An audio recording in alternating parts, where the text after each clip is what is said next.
So how is nonviolent communication changing my life? Um, well, it all started a few years ago, like 3.5 years ago, when uh, Shelley, my wife, and I were going on a minor crisis, I would say. The minor crisis was getting bigger and bigger till it came a very big crisis. And till we got separated. And when we got separated, just if you can mute yourself, Lester, it's okay? Okay, because I'm sorry.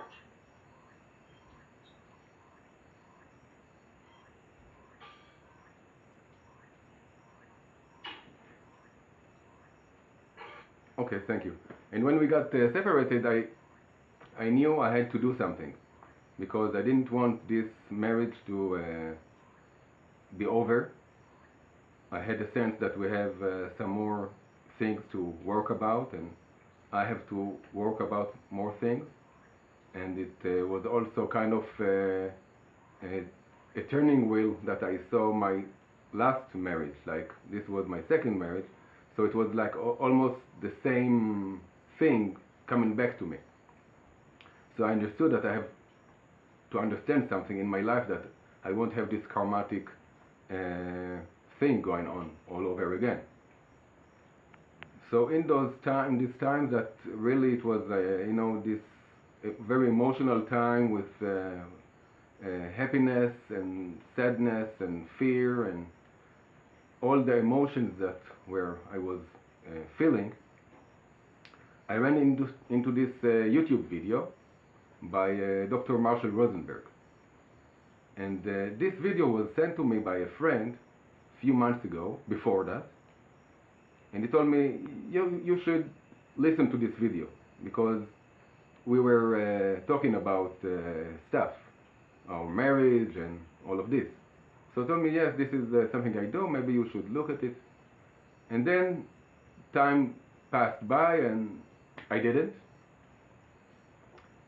And in those times of really hardness and hardship and a blast of emotions, I remember this video and I looked at it. And this was a 45 minutes lecture by the person who invented this method of nonviolent communication, Dr. Marshall Rosenberg. It was part of a workshop he did in San Francisco in the 80s. And immediately as I saw this lecture, and it hit me that this is like my thing. This is like a turning point in my life, that it touched me so deeply. And because it was talking about the violent communication that all of us are used to talk, but especially in myself, I understood the violence in me and how I talked in a violent language and how I want to change it. And after like 25 years of mindfulness practices that I was going, like several kinds of meditations and mindfulness practices, I was thinking I was on the path. But when I heard this lecture, it was something different. It was putting into practice what I was practicing. And it had my nonviolent communication, it has this method, very clear 4 steps method of resolving my violence in me. And also I understand that's what humanity is now, violence in language, not the way we talk. And the 4 steps are, it's very simple. One is observation. To have a very clear observation on the situation, on what is going on. So when we have this clear, objective uh, idea of what is going on, we can agree about it. Because usually, as we speak about what is going on, we have this subjective uh, pattern that we put into, and we speak in this subjective way. So none of the parties can agree on what was happening. So the first thing is to agree on the objective thing, like a camera, looking from outside on the situation. So this is the first thing, and it was really easy for me because in my previous occupation, I was a filmmaker. And when I always taught my students, when you're writing script, you have to really say what is going on, what you see and what you hear. That's it, without all the interpretations. So this was a practice I was going on in. So when we have this objective thing, we can release the pressure. This is the first thing, which is not so easy to do. After there is a practice into it. The second thing is looking into our feelings, really our inner feelings, because we are used so much to look outside. This is how we are born. This is how humans are. With our eyes, we look always outside, and in all of the mindfulness practices, we start to look inside. So when we look inside, we look into our bodily sensations and into our emotions. So this we can express to people.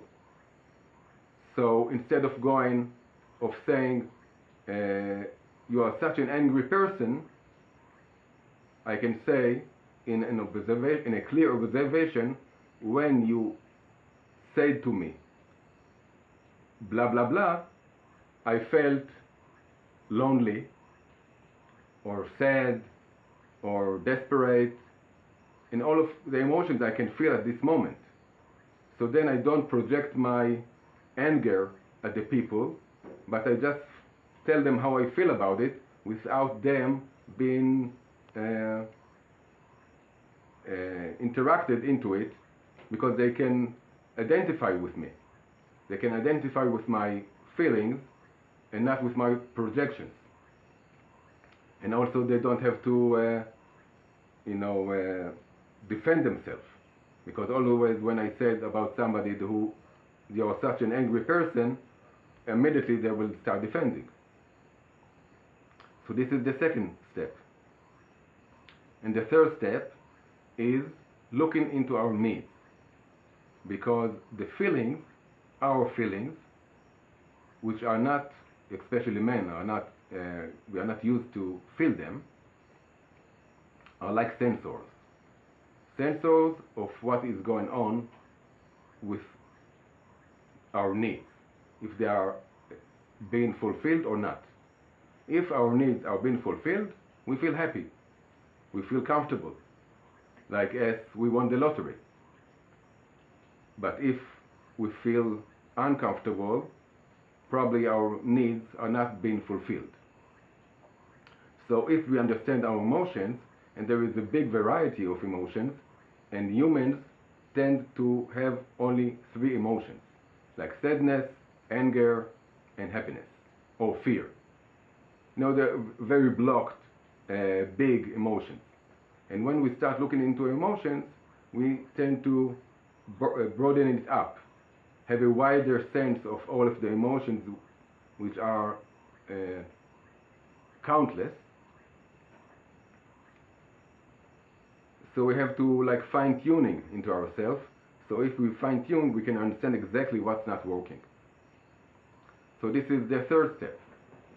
And the fourth step, and last one, after we understood ourselves, as in analytical psychology, everything went up to the consciousness, we can deal with it and fulfill ourselves, because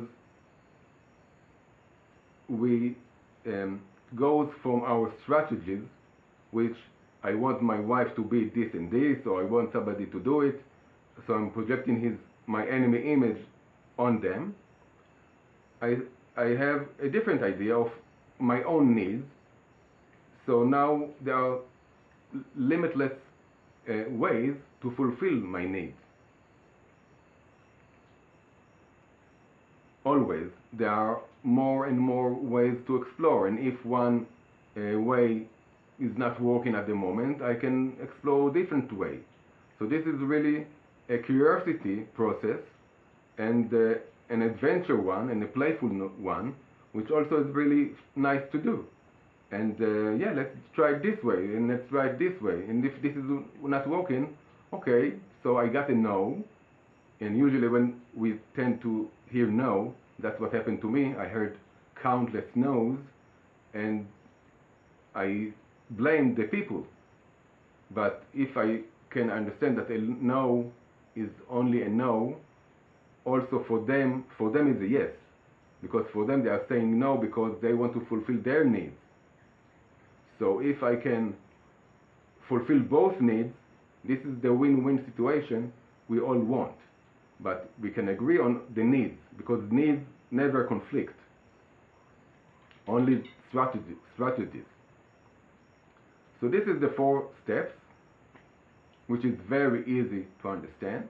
I explain it in 10 minutes, but it's like meditation, that it's life exercise. Because as human, we are not used to think like that, at least for now. And as I say, our robot mind goes always into practice first of all. So first of all, we have to get rid of the robot, of the violent communication, and turn it into loving communication, heart-to-heart communication, understanding ourselves first of all, giving empathy to ourselves, because always when we do something, it's something that we wanted to do because of our needs, because we love ourselves.